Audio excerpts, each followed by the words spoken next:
Bonsoir, bienvenue dans Point Culte. Aujourd'hui, nous sommes devant le Théâtre National de Nice, devant la salle de la cuisine, pour redécouvrir la célèbre pièce de Racine, une tragédie en 5 actes, Phèdre, des héros piégés, enfermés dans leur passion, leurs amours interdits.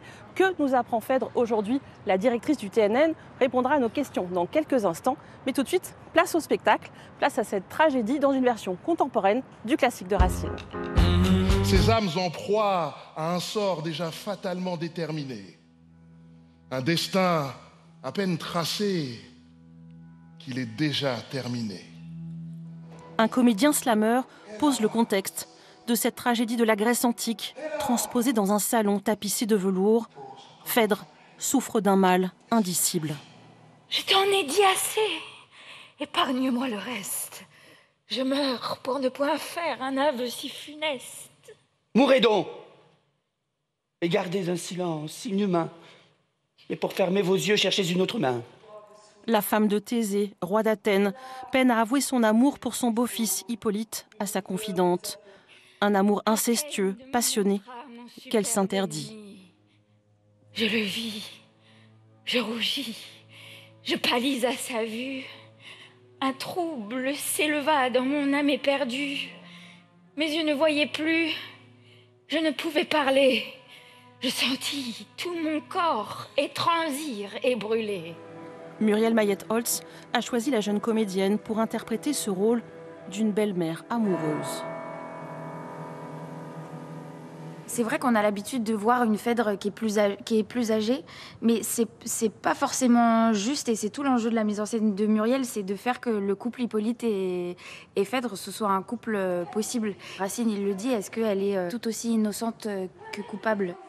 Gouvernée par ses sentiments plus que par sa raison, Phèdre déclare sa flamme à Hippolyte, qui lui est amoureux d'une autre, et les conduit d'un geste.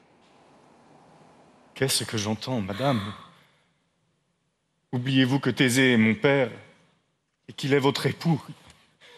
Phèdre, pensant son mari mort à la guerre, insiste, se met à nu face à Hippolyte, en vain.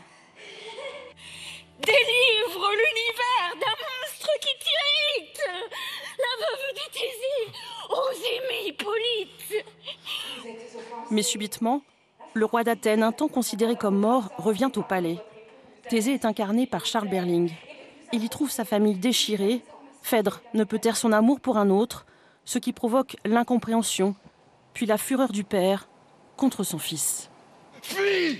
Et si tu ne veux qu'un châtiment soudain t'ajoute au scélérat que punit cette main, prends garde que jamais l'astre qui nous éclaire ne te voie en ces lieux mettre un pied téméraire. Fuis, dis-je! Je trouve que cette finesse de l'écriture de Racine, ces tragédies racontent tellement bien comment on peut s'aveugler soi-même. Et Thésée est un homme qui n'écoute pas son fils et qui va le condamner avant même de l'avoir écouté. Au cœur de cette tragédie, la confidente de Phèdre, incarnée par Nicolas Maury, joue un rôle ambivalent. Parfois, elle la conseille de sombrer dans cette passion dévorante. Parfois, elle l'accable, lui reproche cet amour incestueux. Songez qu'une barbare en son sein l'a formée. Quoique si t'es barbare, elle a pourtant aimé. Il a pour tout le sexe une haine fatale. Je ne me verrais point préférée de rival. Oui, c'est elle qui organise tout parce que c'est une grande amoureuse. C'est un peu ce qu'a voulu faire Muriel. Elle a voulu montrer un amour irrépressible envers Phèdre. Et donc, c'est ce qu'elle dit, de quoi n'étais-je point capable. Elle est capable de tout. Et pour sauver sa maîtresse, elle va organiser, finalement, c'est elle qui organise la tragédie. Elle expire, Seigneur. Muriel Mayet-Holtz, bonsoir. Bonsoir. Qu'est-ce qui vous intéresse plus particulièrement dans cette tragédie de Racine? La puissance des sentiments, l'amour qui demande toujours plus, la soif d'amour de l'humain. Est-ce que là, vous diriez que chaque personnage est enfermé dans ses amours interdits, dans un destin, une fatalité, finalement? Chaque personnage est enfermé dans le poids de la famille, de son histoire. C'est difficile d'avoir un père héros. C'est difficile d'être marié de force à un héros, de découvrir le désir avec un jeune homme qui se trouve être son beau-fils. Oui, ce sont des personnages en souffrance. Dans la tragédie de Racine, on dit que c'est un amour incestueux. Est-ce qu'aujourd'hui, on dirait la même chose? Il y a un tabou. Tu ne peux pas aimer le fils de ton mari. Donc en fait, dans ce cercle familial, il y a un tabou terrible autour du désir. Mais c'est un peu pareil dans toutes les familles. Je connais mes fureurs, je les rappelle toutes. Il me semble déjà que ces murs, que ces voûtes vont prendre la parole et prêts à m'accuser à tant de mon époux pour me désabusé.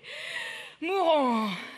Qu'est-ce qu'elle nous apprend, cette tragédie, aujourd'hui, en 2025, alors que Racine s'inspire d'Euripide, donc il y a plus de 2000 ans. Finalement, on est toujours dans ces histoires-là. Ça nous apprend deux choses. L'urgence d'aimer, l'importance d'aimer, et le poids des mots, l'importance du dire.